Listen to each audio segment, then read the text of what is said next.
우리가 3주에 걸쳐서 이 나봇 포도원 사건에 대해서 은혜를 나누고 있습니다. 아합에 대해서 살펴봤고 또 이세벨에 대해서 살펴봤는데 오늘은 비운의 주인공 이 나봇에 대해서 함께 살펴보겠습니다. 계속해서 내용들은 잘 아시죠? 이 아합 왕이 사마리아 궁외에 이스라엘의 이제 별장, 그러니까 상하궁을 지어서 힘들고 어려울 때 거기 가서 이제 거하고 그랬는데 이 궁 앞에서 이렇게 바라보니까 정말 좋은 포도원 땅이 있는 거예요. 그래서 야, 저거 내가 가지면 저기다가 내 채소도 심고 또 이렇게 소일거리도 하고 좋겠구나라고 생각해서 누구의 것인지 알아보니까 나봇의 것이었죠. 그래서 나봇을 불러다가 얘기를 합니다. 그거 나한테 팔아라. 네가 다른 포도원을 원하면 더 좋은 포도원을 주고 그것도 아니면 내가 좋은 값을 쳐주겠다라고 했는데 나봇이 그건 하나님께서 우리 가문에 또 우리의 지파에 주신 이 기업으로서 그건 팔지 못합니다. 율법에 그렇게 돼 있습니다. 라고 하니까 이 아합이 그 말을 듣고 하나님의 말씀이라고 하니까 그래도 명색이 왕인데 어떻게 할 수 없어가지고 이 별장에 와가지고 끙끙 앓는 모습을 본 악한 왕비 이세벨이 왕이 뭘 그렇게 난리를 치냐, 그냥 권력으로 뺏으면 되지 그걸 못하냐, 걱정하지 마, 내가 알아서 해주겠다 라고 해서 이 나봇을 왕과 하나님을 모욕한 죄를 덮어 씌워가지고 또 그 귀족들과 장로들을 이용해서 처치하는 장면이 바로 오늘 본문입니다. 나봇은 하나님의 말씀을 지키는 사람이었고 거기에 순종하는 사람이었습니다. 뿐만 아니라 지금도 대통령이 여러분에게 한마디 하면 여러분 땅뿐이겠습니까?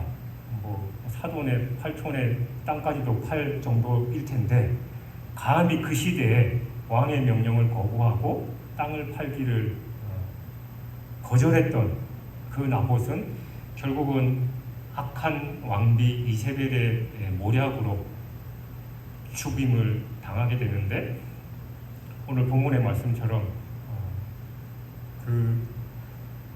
나봇뿐만이 아니라 그 아들들까지도 죽게 되는 그런 상황이 됐다라는 거예요. 여러분, 우리는 그리스도인으로서 삶을 살아가면서 이런 일들이 우리 주변에도 종종 일어납니다. 하나님의 말씀대로 살고 정의를 지키면서 진리대로 살았는데 어려움을 당하거나 심지어는 나봇과 같이 목숨을 잃을 때도 있어요. 우리 민족의 선조들도 그랬잖아요. 일제시대나 또 6.25 전쟁 때 신앙생활을 하나님을 믿는다는 그 자체만으로 죽임을 당한 사람도 많았습니다. 그 공산군들 예배드리는 교회에 쳐들어와서 너네 예수님 사진 바닥에 놔두고 이거 침 뱉고 저주하고 밟고 지나가면 살려줄 거고 아니면 다 죽이겠다. 그래서 이 교회 통째로 문에 빗장 쳐놓고 불질러서 죽은 사람들 많이 있잖아요. 우리나라 곳곳에도 그 성지, 그 기독교 순례자의 역사 발자취가 남은 교회나 그 장소들이 곳곳에 있습니다. 그렇다면 여러분, 왜 하나님의 뜻대로 살아가는데 그런 어려움이 생길까요? 그리고 하나님의 뜻대로 살아가는 그런 하나님의 귀한 자녀들을 하나님은 왜 그 어려움을 처하게 하고 심지어는 죽도록 내버려 두시냐라는 겁니다.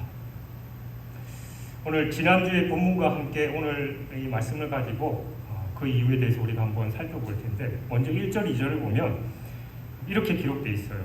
그 후에 이 일이 있으니라 이스라엘 사람 나봇에게 이스라엘의 포도원에 있어 쭉 그 내용이 있죠. 여기서 이 열왕기 기자가 특별히 강조하는 부분이 있는데 그 후에 이 일이 있으니라 라는 구절을 우리가 주목해 봐야 됩니다. 그러니까 그 후란 이 아합이 이 베나닷을 살려보낸 일로 인해서 익명의 선지자가 아합에게 책망을 한 걸 들은 이후를 가리키는 거예요. 그러니까 그 앞부분 20장 43절을 보면 이렇게 기록하고 있습니다. 이스라엘 왕이 심히 근심하고 대답하여 그의 왕궁으로 돌아가려고 사마리아에 이르니라. 그러니까 이 구절을 미뤄봐서 아합은 익명의 선지자로부터 들은 그 책망으로 인해서 몹시 근심했던 것 같아요. 그러니까 물론 이 말은 아합이 선지자의 말을 듣고 회개했다라는 뜻은 아닙니다. 여기서 근심하고 답답하여라는 말은 오히려 매우 불쾌하고 기분이 좋지 않았다라는 그 정도의 의미를 가지고 있어요. 그러나 이 익명의 선지자의 책망이 아합의 마음속에 어떤 충격을 줬다라는 것만은 분명한 사실이다라고 볼 수 있겠죠. 그리고 그 후에 오늘 본문의 내용, 이 나봇 포도원 사건이 있었다라는 거예요. 그러니까 얼마 지나지 않아서 그러니까 선지자로부터 책망을 들어서 기분이 나쁜 상황, 또 우리 이 전문 용어로 왠지 찝찝한 그런 상황 속에서 이 본문의 사건이 벌어졌다라는 거예요. 그러니까 결국 무명의 선지자로부터 뼈아픈 책망을 받았던 이 아합의 마음 속에는 그 책망에 대해서 기분 나쁘고 약간 그런 건 있었지만 그 책망의 말씀을 선지자가 한 건 하나님의 말씀이니까 뭔가 찔려서 회개하거나 그 뜻을 돌이키지는 않았다라는 겁니다. 여러분, 일반적인 상식으로 그 책망을 기억하고 또 지속해야 마땅할 그때 아합은 그냥 이미 자기 궁궐의 정원을 확장하고 또 더 아름답게 꾸미는 일에 마음을 뺏기고 있었다라는 거예요. 여러분, 우리도 종종 그런 일 있죠. 여러분들 기분 안 좋은 일이나 뭐 직장이나 또 집에서 안 좋은 일 당하면 여러분들 보통 어떻게 합니까? 뭐 수다 떨 친구한테 전화를 한다든가 아니면 누구 만나가지고 하든가 아니면 기분 전환한다고 드라이브를 하든가 어떤 교회 그런 데 가가지고 관심을 딴 데 돌리려고 하잖아요. 그러니까 아합도 아마 그랬던 것 같아요. 내가 이 하나님의 뜻대로 하지 않아가지고 내 마음대로 했는데 선지자가 와가지고 당신 그러면 안 됩니다 라고 얘기를 하니까 괜히 기분 그래서 그 별궁에 와서 그 포도원을 다시 보면서 야, 여기다가 뭔가 좀 할 수 있겠는데 내가 스트레스 받고 하면 여기다가 채소도 바꾸고 그래가지고 갑자기 한국말이 생각이 안 나는데 올가닉 그걸 뭐라고 합니까? 유기농 채소 먹을 수 있고 얼마나 좋냐 이런 생각을 하고 있다라는 겁니다. 보통 사람은 칭찬보다 책망을 더 오래 가슴에 새기고 또 더 또렷하게 기억한대요. 때문에 칭찬을 통해서 얻는 교훈보다는 책망을 통해서 얻는 교훈이 더 오래도록 영향을 주는 법입니다. 그러니까 당연한 결과로 책망을 통해서 얻은 교훈을 간직하지 못하는 사람은 올바른 길을 갈 수 없는 거죠. 그러한 자는 또한 똑같은 잘못을 당연히 여러 번 반복합니다. 거기에 대해서 책망을 들었음에도 불구하고 가슴에 바로 새기고 행동을 돌이키지 않으니까 그 잘못을 계속해서 되풀이하는 겁니다. 아합 역시 그랬습니다. 하나님을 의지하지 않고 아람에게 항복하려고 했고 또 잡은 베나닷을 놓아줄 때도 하나님의 뜻이 뭔지 하나님의 법이 뭔지 아무런 관심이 없었던 겁니다. 그러니까 그것이 그의 결정적인 실책이었고 익명의 선지자에게 책망을 받은 이유였습니다. 그러나 아합은 같은 잘못을 계속해서 되풀이하고 있는 겁니다. 즉 하나님께서 분부해 주신 바 그 열조로부터 물려받은 기업인 이 나봇의 포도원을 빼앗으려고 하고 있는 거죠. 하나님의 뜻이고 율법이고 나는 상관없어 그런 마음이 있다라는 거예요. 그러나 결국 그 책망을 쉽게 잊어버린 아합은 끝내 파멸로 치닫고 말았다라는 겁니다. 제가 아까 광고 때도 말씀드렸듯이 우리 교회 공동체 지속적으로 비슷한 류의 경고의 말씀이 오고 있고 또 주변의 상황들이 그럴 때 우리가 이게 하나님의 말씀이구나, 하나님께서 내게 경고해 주시는 거구나 라고 그걸 깨닫지 못하면 결국은 똑같은 잘못을 반복하게 되고 파멸로 치닫게 된다는 걸 우리는 기억해야 됩니다. 여러분, 사람이 완벽한 사람은 없습니다. 우리 주변에 실수 없는 사람은 없습니다. 근데 그 실수를 범한 이후에 대한 우리의 태도가 중요한 거예요.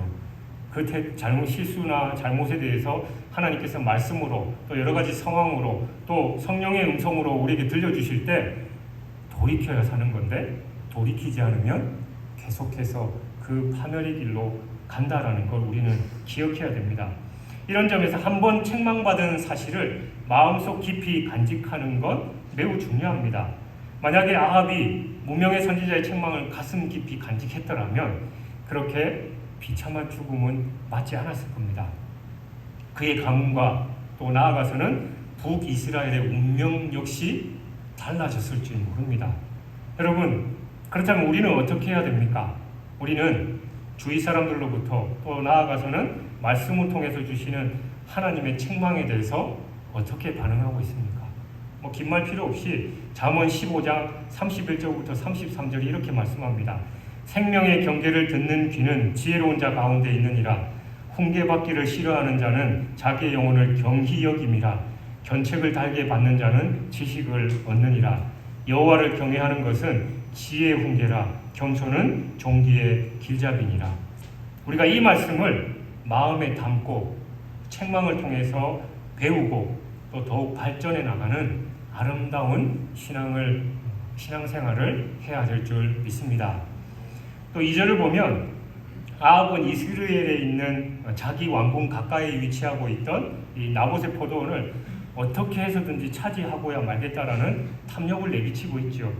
우선 아합은 나봇의 포도원을 인수할 수 있다면 더 아름다운, 더 좋은 포도원을 주겠다라고 약속했고 또 그걸 원하지 않으면 적당한 합의금으로 보상하겠다라고 조건을 내걸었습니다.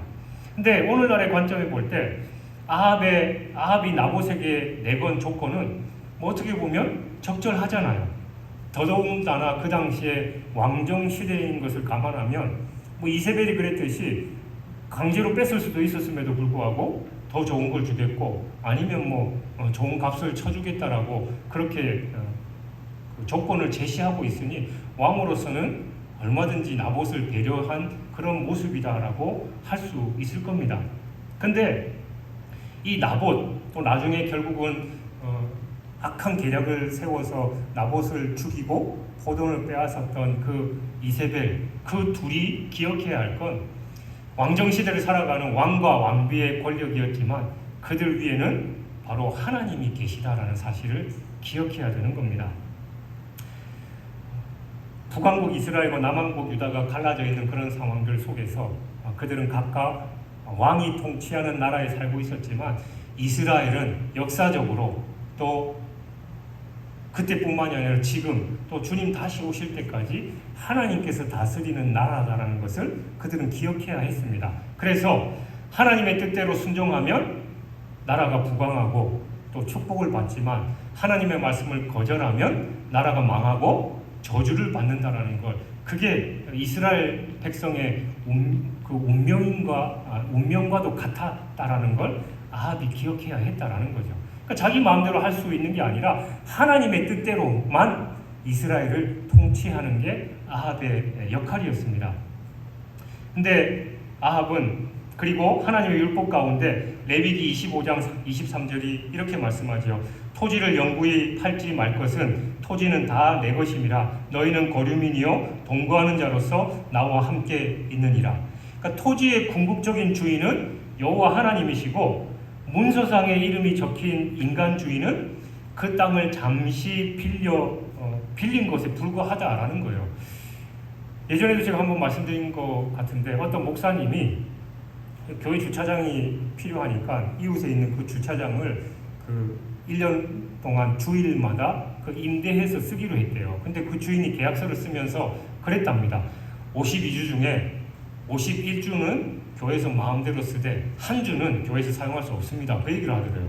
그러니까 이 목사님이 아니 이왕이면 52주 다 쓰게 해주시면 더 좋을 텐데 왜 굳이 한 주를 그렇게 하십니까? 라고 하니까 그 주인이 그런 말을 했답니다. 다른 게 아니라 이 땅 주인은 나라라는 걸 교회가 알았으면 좋겠습니다. 그 얘기를 했대요. 그러니까 마음대로 쓰되 그 땅의 주인은, 이 주차장의 주인은 나다라는 걸 기억하십시오라는 그 의미로 그런 얘기를 했다라는 거예요. 여러분 마찬가지입니다. 여러분 지금 여러분이 가지고 있는 물질, 건강, 또 인간관계, 직장 그 모든 거 누가 주신 겁니까? 우리는 입으로 하나님이 주신 거라고 고백하죠. 근데 진짜 하나님이 주신 거고 나는 잠깐 이 세상을 살아가는 동안 하나님이 주신 걸 관리하는 청지기로서 맡고 있다라는 걸 기억하셔요? 그러니까 제가 이제 저는 이제 평생 이제 진주에 와서 월세를 처음 살아봤는데 이제 사택이 처음 왔을 때 그러니까 월세 살 때 그 집에 대해서 이제 곧 이 집은 주인이 있으니까 주인이 있고 나는 이 집을 떠날 사람이라는 거 아니까 그 집에 투자를 안 해요. 뭘 고치게 되면 제일 싼 거 어쩔 수 없이 그냥 당장 쓸 걸 갖다 끼우게 되는 거고 벽지나 바닥이나 이러면 안 고칩니다. 왜냐? 주인이 있으니까 내 게 아니니까 그런 마음이 있는 거예요. 근데 우리는 이 땅을 살아가면서 모든 게 내 것인 양 그렇게 살아가고 있지 않냐라는 겁니다. 그러니까 아합이 기억해야 될 건 자기가 왕이고 무소불위의 권력을 누리고 있지만 그 권력을 주신 분이 하나님이시고 그 위에 하나님이 계시다라는 걸 깨달아야 했다라는 거죠. 근데 그는 하나님의 그 말씀을 지금껏 계속해서 무시하고 선지자가 그에게 경고했음에도 불구하고 무시했기 때문에 여전히 또 하나님의 말씀을 무시하는 겁니다. 아까 말씀드렸듯이 토지는 하나님의 건데 자기 마음대로 그 토지를 취하려고 하는 것이죠. 포도원에 대한 욕망이 말씀의 제재를 벗어나 버린 겁니다. 여러분 이렇게 말씀의 제재를 벗어나면서 아합의 욕망은 엄청난 범죄의 길로 치달았다라는 겁니다. 그리고 그 결과 부인인 이세벨과 공모해서 거짓 증거, 살인, 도둑질, 이웃의 것을 탐내는 거 10계명에서 명확하게 명시하고 있는 6, 7, 8, 9, 10계명 6, 8, 9, 10계명을 범하게 된 거예요. 한 번 말씀의 통제를 벗어난 욕망이 이렇게 무서운 결과를 가져오게 된 겁니다. 예수님은 한 사람이 유업을 나누는 문제를 가지고 와서 좀 이걸 정리해 주십시오라고 요청을 하니까 누가복음 12장 15절에서 이렇게 말씀하셨죠. 삼가 모든 탐심을 물리치라. 사람의 생명이 그 소유에 넉넉한 데 있지 아니하니라. 그러니까 욕망이란 유한한 생명을 가진 인간이 이 재물이나 권력을 소유함으로써 자신의 유한성을 극복해 보려는 시도입니다. 그러므로 이 말씀의 제재를 받지 않는 욕망은 엄청난 죄악이고 우상숭배예요. 왜냐하면 인간의 유한성은 재물이나 권력에 대한 탐욕이 아니라 전지전능하신 하나님을 의지해서 극복해야 하기 때문입니다. 결국 인류의 조상 아담과 하와가 죄를 저질렀던 게 그거잖아요. 모든 거 다 먹되 동산 중앙에 있는 그 선악을 알게 하는 과실은 먹지 말라라고 했음에도 불구하고 굳이 그걸 먹음으로써 하나님의 뜻을 거부했다라는 겁니다. 하나님의 그 말씀, 하나님의 제안을 거부하면 결국은 그 자체가 엄청난 죄일 뿐만이 아니라 우상 숭배와도 같다라는 겁니다. 결국 탐욕이란 하나님의 자리에 재물과 권력을 올려놓는 행위이고 마땅히 하나님을 섬겨야 할 인간이 재물과 권력을 섬기는 그 행위의 다름 아닌 것입니다. 그러므로 성경은 탐심에 대해서 여러 가지 경고를 하고 있습니다. 골로새서 3장 5절에 그러므로 땅에 있는 지체를 죽이라 곧 음란과 부정과 사욕과 악한 정욕과 탐심이니 탐심은 우상 숭배니라. 디모데전서 6장 9절 10절은 부하려 하는 자들은 시험과 올무와 여러 가지 어리석고 해로운 욕심에 떨어지나니 곧 사람으로 파멸과 멸망에 빠지게 하는 것이라. 돈을 사랑함이 일만하게 뿌리가 되나니 이것을 탐내는 자들은 미혹을 받아 믿음에서 떠나 많은 근심으로써 자기를 찔렀도다라고 말씀합니다. 물론 사람이 이 세상을 살면서 재물 없이 살 수 없습니다. 성경에도 우리 그리스도인들로 하여금 재물을 아예 가까이도 하지 말라라고 가르치고 있지 않습니다. 그러나 방금 살펴본 그 성경 구절에 나타나는 것처럼 그 삶이 재물을 의지하게 되고 그래서 말씀에 의해서 제어되지 못하는 탐욕으로 이어진다면 그 일상은 너무나 가볍고 비참한 것이 되고 말 것입니다. 그러므로 우리는 탐욕에 이끌려서 큰 죄를 범했던 이 아합과 이세벨의 과거를 기억하면서 탐욕의 지배를 받지 않도록 자신을 늘 살펴봐야 하는 거예요. 재물은 우리 삶을 위한 도구일 뿐 우리의 삶을 지배하는 것이 되어서는 안 됩니다. 그걸 우리가 명심할 때만 이 현대 자본주의 사회에서 쉽게 빠져들 수 있는 그 범죄의 함정을 피할 수 있는 거예요. 근데 늘 돈 하면 그냥 돌아버릴 수도 있습니다. 우리가 진정 추구해야 될 것이 무엇인지를 기억해야 되는 거죠. 그리고 3절은 포도원을 팔라고 하는 아왕의 요구에 그 요구에 대한 나봇의 대답을 기록하고 있지요. 나봇이 아합에게 말하되 내 조상의 유산을 왕에게 주기를 여호와께서 금하실지로다 하니, 그러니까 보다시피 이 대답은 분명한 거절이잖아요. 여기에서 우리는 이 나봇의 거절이 담고 있는 의미가 어떤 것인지를 잘 살펴봐야 됩니다. 먼저 나봇은 왕의 명령에 불복종했습니다. 그러니까 왕정시대였던 당시 상황을 감안한다면 이건 보통 일이 아니지요.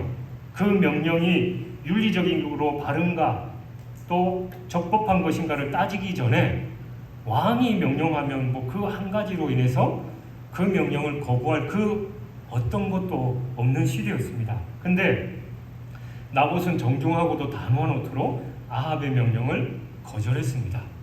그러니까 뿐만 아니라 아합의 명령, 그러니까 그 요구 조건이 객관적으로 볼 때 나봇에게 그렇게 불리한 조건이 아니었다라는 거죠. 아까도 얘기했지만 이거 말고 더 좋은 거 주겠다, 아니면 적당한 값을 쳐주겠다라고 그렇게 얘기를 했습니다. 그러니까 누가 봐도 왕의 권력을 이용해서 강제적으로 뺏으려고 한다라고 보기는 힘들 수도 있다라는 거예요. 하지만 아합이 제시한 이러한 조건은 나봇에게 더욱 무거운 무언의 압력으로 작용했을 수도 있습니다. 당연히 왕 말이니까 그랬겠지요. 결국 아합의 조건을 전체적으로 볼 때 나봇은 그의 요구를 거절하기 힘든 처지에 있었고, 그럼에도 불구하고 나봇이 거절했다라는 건 본문의 분명한 사실입니다. 근데 여기서 우리는 나봇이 왜 아합의 요구를 거절했는가, 그리고 어떻게 아합의 요구를 거절할 수 있는 그 용기를 갖게 되었는가를 살펴봐야 되잖아요. 그 대답은 오늘 이 말씀 3절에 그대로 나와 있습니다. 바로 여호와께서 금하실지로다. 나봇이 이렇게 대답한 데는 분명히 근거가 있잖아요. 아까 살펴본 대로 레위기 25장 23절 토지를 영구히 팔지 말 것은 토지는 다 내 것임이라 너희는 거류민이요 동거하는 자로서 나와 함께 있느니라. 그러니까 이 구절에서 말하고 있는 것처럼 토지의 궁극적인 주인은 여호와 하나님이시고 문서상의 이름이 적힌 인간 주인은 그 땅을 잠시 빌린 것에 불과하다는 거, 이게 바로 이스라엘의 본래적인 토지 관념이었습니다. 그러니까 이러한 율법 조항의 근거에서 여호와께서 금하실지로다라고 대답한 이상 나봇의 입장에서는 사실 다른 대답이 필요 없는 거예요. 왜냐하면 나봇에게 있어서 여호와 하나님이야말로 최고의 권력자였으며 그분의 말씀만이 최고의 권위를 가진 것이었기 때문입니다. 물론 그에게 있어서 왕인 아합의 권위 역시 작지 않은 것이었고 아합의 말 역시 가볍지 않은 것이었지만 하나님의 권위와 그 말씀에 비교할 수는 없었습니다. 즉 하나님의 권력과 권위를 두려워하는 한 그 아래에 있는 아합의 권위를 두려워할 필요가 없었다라는 거죠. 특히 그 말이 하나님의 말씀과 상치되는 것이었기 때문에 그는 왕의 권위를 할지라도 두려워하지 않을 수 있었다는 겁니다. 여러분, 이러한 나봇의 태도가 우리에게 주는 교훈은 적지 않습니다. 여러분, 사실 우리가 얼마나 많은 권력과 또 다른 여러 가지 힘들의 영향을 받고 살고 있습니까? 우리는 이러한 영향력들 앞에서 자신의 무력감을 느끼고 스스로에 대해서 실망할 때 또한 많이 있습니다. 그리고 우리를 압박하는 이러한 힘들에도 불구하고 하나님의 말씀을 온전히 지키기 위해서 많은 노력을 기울이면서 살아가는 것도 사실입니다. 그렇다면 우리는 어떠한 마음으로 그리고 어떠한 방법으로 이 같은 어려움을 극복할 수 있겠냐라는 겁니다. 나봇과 같이 보다 작은 권위가 우리에게 복종할 것을 강요하면서 우리를 압박할 때 우리는 그보다 더 큰 권위, 가장 궁극적인 권위에 복종함으로써 그에 상치되는 다른 모든 권위를 물리칠 수 있다는 거죠. 이와 같은 방법은 우리의 삶의 많은 부분에서 적용시킬 수 있습니다. 우리를 압박해오는 세상의 많은 권력들, 또 그 권위들과 맞서 싸우는 것 쉬운 일 아닙니다. 그러나 우리의 힘을 의지하는 것이 아니라 하나님의 권력을 의지한다면 틀림없이 실패하지 않습니다. 왜냐하면 하나님의 권위와 권력이야말로 세상의 어떤 권위와 권력과도 비교할 수 없을 만큼 위대한 것이고 또 절대적인 것이기 때문이죠. 따라서 나봇의 말, 그러니까 여호와께서 금하실지로다라는 그 말을 항상 기억하면서 우리를 위협하며 하나님에게서 떠날 것을 요구하는 다른 모든 권력들 앞에서 노라고 담대히 말할 수 있어야 합니다. 보디발의 아내가 자기를 유혹할 때 요셉이 어떤 말을 합니까? 하나님 앞에서 내가 죄 지을 수 없다. 그러니까 보디발의 그 자기 주인, 안주인이 자기를 그렇게 강요하는 그 권력 앞에 그것보다 더 크신 하나님의 그 권력을 생각하고 하나님 앞에서 내가 죄를 지을 수 없다라고 겉옷을 벗고 도망갔던 그 요셉처럼 우리는 더 큰 권력, 절대 지존이신 그 하나님을 바라볼 수 있어야 됩니다. 이렇게 하는 자만이 하나님을 하나님의 자리에 모신 자이고 참으로 하나님을 경외하는 자입니다. 저도 목회하다 보면 이런저런 갈등 속에서 고민할 때가 참 많아요. 그냥 뭐 이거 안 하면 되지, 왜 괜히 해가지고 힘들게 하나, 그런 마음 들 때도 많이 있지만 그때마다 늘 기도하면서 하나님의 뜻이 무엇인가를 묻습니다. 그러면 하나님은 꼭 대답을 하셔요. 말씀을 통해서나 여러 가지 상황을 통해서. 뭐 제가 예전에도 그런 고백한 적이 있잖아요. 그러니까 우리가 하나님께 묻고 했을 때 이게 하나님의 뜻이라고 분명히 확신할 때 그 말씀에 순종하면 하나님께서 모든 걸 이루어 가십니다. 왜? 하나님의 뜻이기 때문이에요. 당장은 힘들고 어려울 수 있어요. 그러나 하나님의 뜻대로 살아가면 뭐 그냥 크게 말해서 이 땅에서 우리가 하나님의 은혜와 지키심을 경험하지 못한다 하더라도 우리는 저 영원한 천국을 바라보는 사람들이라는 걸 기억해야 됩니다. 그 사람이 바로 나봇이잖아요. 13절에 보면 이스라엘의 성의 장로와 귀인들이 이세벨의 지시대로 나봇에게 무고한 죄를 뒤집어 씌워서 그를 성 밖으로 끌고 나간 다음에 돌로 쳐 죽였다라고 기록합니다. 그리고 열왕기하 9장 26절에 보면 단지 나봇만이 아니라 그 아들까지 죽인 걸로 나와요. 뭐 지난주에도 말씀드린 것처럼 그 땅의 상속자들을 없애야 완전히 자기 땅이 되니까 이 이세벨이 얼마나 철두철미합니까? 그 모든 여지까지도 다 끊어버리고 그 땅을 취했다라는 겁니다. 참으로 사악하고 가증한 자들이 아닐 수 없지요. 나봇과 그의 자녀들은 자신들의 신앙과 하나님의 말씀을 지키다가 사악한 자들의 손에 무고하게 죽어간 것입니다. 하나님을 믿고 말씀에 순종한 결과 죽음입니다. 근데 성경을 보면 이처럼 믿음을 지키다가 불의한 자들에 의해서 죽임을 당하거나 고난 당하는 것은 비단 나봇과 그의 자녀들만이 아니지요.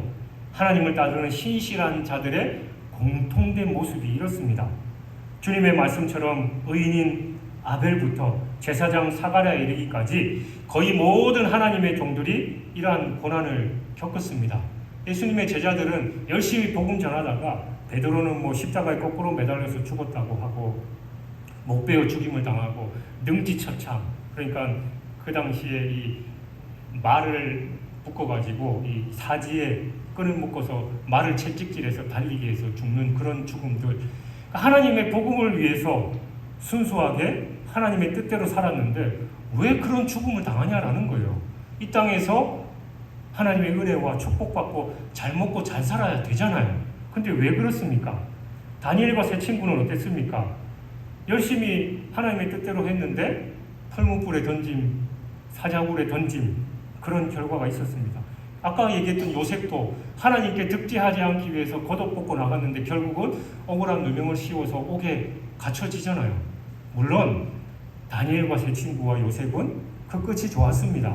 하나님의 은혜를 받고 모든 게 회복되고 해피엔딩으로 끝났죠. 근데 오늘 본문의 나봇뿐만이 아니라 성경의 수많은 하나님의 사람들은 하나님의 일을 하면서 이 땅에서 죽어갔다라는 겁니다. 그러면 우리는 여기서 한 가지 중요한 질문을 해봐야죠. 그건 어째서 하나님의 백성들은 이처럼 고난을 겪으면서 살아야 하냐? 그리고 이러한 질문을 오늘 살아가는 우리 자신들에게 있어서도 참으로 중요한 질문이 아닐 수 없습니다. 우리 교회만 해도 그저 올해 우리 100주년 처음 이 현수막을 걸면서 얼마나 기대에 부풀어 있었습니까? 하나님께서 일하실 줄 믿습니다.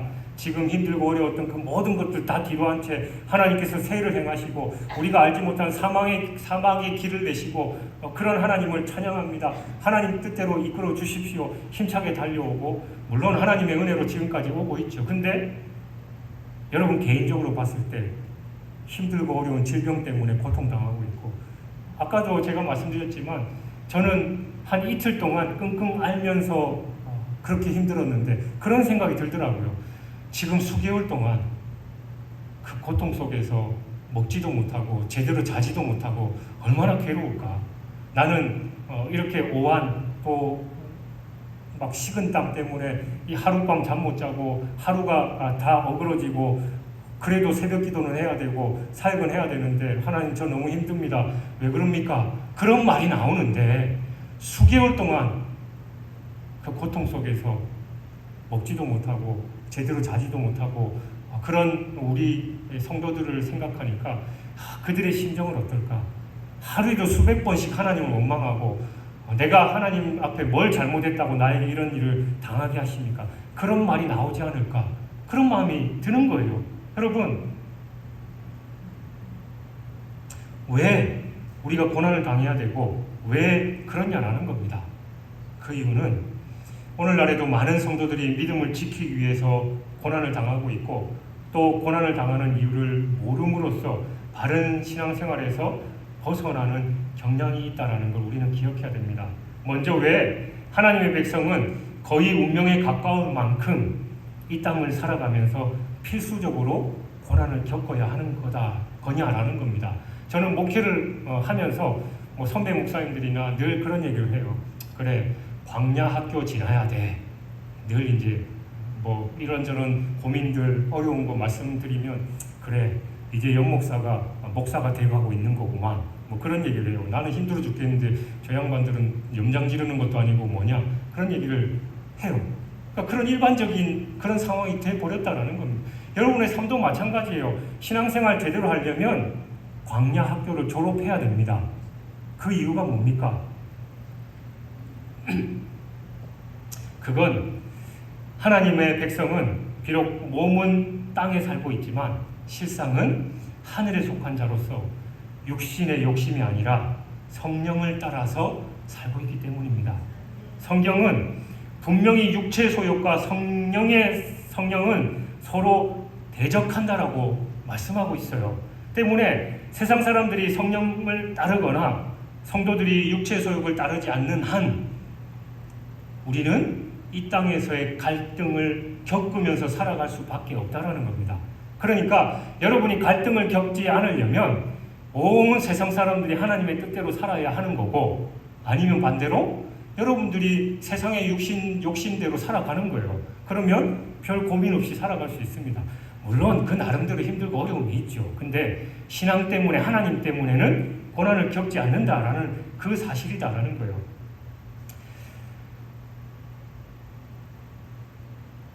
이 본문의 나봇의 죽음은 이러한 사실을 분명하게 보여주고 있습니다. 만일 나봇이 그냥 적당하게 타협해서 왕이 그냥 뺏어가도 제가 어쩔 수 없을 텐데 좋은 값도 쳐준다 하시고 또 좋은 거 주신다고 하니까 그렇게 얼마든지 하십시오. 저야 딴 데서 포도농사 지으면 되고 그거 안 되면 그 좋은 값으로 딴 데 땅 사서 다른 거 하면 되지요. 얼마든지 할 수 있었죠. 근데 아합은 그렇게 하지 않았기 때문에 자기뿐만 아니라 자기 자녀들이 돌에 맞아 죽게 된 겁니다. 아합은 결코 하나님의 뜻을 저버리지 않기 위해서 세상과 맞섰고 왕의 권력 앞에서 당당하게 맞섰지만 죽임을 당할 수밖에 없다라는 겁니다. 여러분 디모데후서 3장 12절은 말씀합니다. 무릇 그리스도 예수 안에서 경건하게 살고자 하는 자는 박해를 받으리라. 오늘 우리는 이 상을 통해서 우리가 진정 하나님의 백성으로 남아있는 한 이 땅을 살아가면서 고난과 핍박과 어려움을 겪게 되는 것은 피할 수 없다라는 걸 분명히 알아야 합니다. 그래서 적당히 타협해서 세상도 만족시키고 하나님도 기쁘시게 하려는 안이하고 잘못된 생각을 버리시고 다시 한번 새로운 각오를 해야 됩니다. 교회가 늘 융통성 없게, 하나님이 그렇게 융통성 없는 분이냐, 그냥 세상 사람들하고 좀 적당하게 다 두루두루 친하게 지내면 될 텐데 꼭 요거만 지키게 해가지고 우리 힘들게 만들고 좀 안 그랬으면 좋겠다. 심지어는 교회 다니는 분들도 그런 얘기를 많이 합니다. 여러분, 빛과 어둠이 공존할 수 있어요? 여러분, 빛과 어둠이 공존하게 하면 여러분들 노벨상 타고도 남을 겁니다. 빛과 어둠은 공존할 수가 없어요. 왜 그렇습니까? 그냥 빛이고 어둠이니까 그래요. 같이 할 수 없는 존재이기 때문에 그렇습니다. 그러니까 우리가 세상에서 편안하게 잘 먹고 잘 살려면 세상대로 그냥 살면 돼요. 근데 하나님의 뜻대로 살려고 하니까 안 되는 겁니다. 왜? 세상은 죄악 가운데 거하고 있고 우리는 그 죄악을 반대해서 하나님의 뜻 안에 거하려고 하니까 이게 안 맞는 거예요. 결코 타협할 수 없다라는 걸 우리는 기억해야 됩니다. 그래서 심지어는 하나님의 뜻대로 살아가면서 고난뿐만이 아니라 나봇과 같이 죽임을 당하는 일도 있다라는 거죠. 그러면 거기까지는 오케이, 인정. 그러면 왜 하나님은 하나님의 뜻대로 살려고 하는 그 착하고 귀한 성도들을 보호해 주시지 않고 진짜 죽게 그냥 내버려 두시냐. 성경에 보면 고난 중에도 하나님이 건지셔서 회복시키시고 또 오히려 세상에서 떵떵거리면서 살게 하는 사람도 있잖아요. 근데 왜 나는 그렇게, 아니면 저 사람은 왜 또 성경에 누구는 그렇게 하나님이 쓰시지 않으셨습니까? 여러분, 하나님에 대한 그 질문 수백 가지 수천 가지도 되죠. 하박국 선지자도 그랬잖아요. 하나님 왜 세상이 이렇게 불의합니까? 왜 엉망진창입니까? 하나님은 뭐합니까? 세상 사람들이 하나님 조롱하잖아요. 하나님 뜻을 펼쳐보이십시오 라고 하지만 그때 하나님의 대답이 뭡니까? 내가 다 지켜보고 있다. 나는 기다리고 있고 내 때가 되면 그 뜻을 이루리라. 여러분, 중요한 건 이 썩어 빠진 세상, 죄악 가운데 있고 지금이라도 당장 지옥불에 던져져야 할 이 세상도 하나님은 사랑하십니다. 그래서 그들이 돌아오기를 기다리시는 거예요. 언제 돌아오나 계속해서 그들을 기다리시는 겁니다. 지금 여러분 마음대로, 생각대로 하나님이 그냥 세상을 다 쓸어버리시고 그냥 죄짓고 하나님의 뜻대로 살지 못하는 사람 천둥번개 쳐서 다 죽게 하면 여러분 가족은 안 죽을 것 같아요? 여러분의 친지들, 여러분의 이웃들은 안 죽겠습니까? 죽을 사람 지금 머리에 떠오르잖아요. 하나님은 그들을 그렇게 사랑하시는 거예요. 여러분이 애타게 기도하는 내 남편, 내 자녀들, 내 친지들, 또 내가 늘 만나고 인사하는 저 슈퍼 주인, 또 정육점 주인, 미용실, 마트 주인들, 그 일하는 사람들 하나님이 사랑하시기 때문에 기다리고 계시는 겁니다. 그래서 우리는 그 하나님의 사랑을 기억하고, 그러나 아까 서두에 말씀드렸듯이 아합처럼 주변 사람들을 통해서 하나님의 말씀을 통해서 또 신앙생활 하다가 낙심해서 시험 들어서 떠나가 있는 그 성도들이 하나님의 말씀에 대해서 무시하고 계속해서 세상의 길로 빠지면 결국은 하나님의 때에 심판이 이루어진다는 걸 우리는 기억해야 됩니다. 사랑하는 여러분, 예수님과 함께 있는 배도 풍랑을 만납니다. 주님과 동행하는 삶에도 여러 가지 고난이 닥칩니다. 그러나 풍랑을 보면 죽을 것 같지만 옆에 계신 주님을 붙잡으면 우리는 평안할 수 있습니다. 부정부패와 불의가 판치는 세상 이해되지 않는 때도 있지요. 예수님께서 잡으시던 날 베드로가 칼로 대제사장의 종의 귀를 쳐서 오른편 귀를 떼버리자 예수님께서 뭐라고 하십니까? 칼을 칼집에 꽂으라 말씀하십니다. 불의한 세상에 우리도 머리에 띠두르고 나가서 이 세상을 뒤집어 엎어야 할 것도 같은데 하나님이 그걸 허락하시지 않는 것 같아요.